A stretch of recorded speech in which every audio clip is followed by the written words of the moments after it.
मराठ्यांना ओबीसीमध्ये आरक्षण देत नसाल तर 1994 मध्ये दिलेलं आरक्षण रद्द करा। आरक्षण कोणत्या मुद्द्यावर दिलं याची श्वेतपत्रिका काढा, जरांगेंची मागणी। काही ठिकाणी मुस्लिम समाजाच्याही कुणबी सरकारी नोंदी, राज्यातील सर्व मुस्लिमांनाही ओबीसीतून आरक्षण द्या, मनोज जरांगेंची मागणी। 1994 मध्ये शरद पवारांनी आरक्षणाबाबत निर्णय घ्यायला हवा होता। निर्णय न घेतल्यानं आज मराठा समाज आर्थिकदृष्ट्या दुर्बल, उदयनराजेंचा आरोप।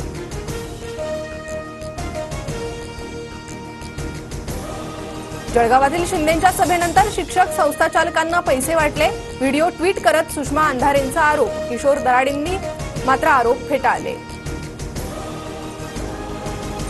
राज्याचे मुख्यमंत्री शिक्षकांचा शेअर बाजाराप्रमाणे भाव लावतायत। शिक्षक मतदारसंघ निवडणुकीवरून राऊतांचा शिंदेंवर निशाणा।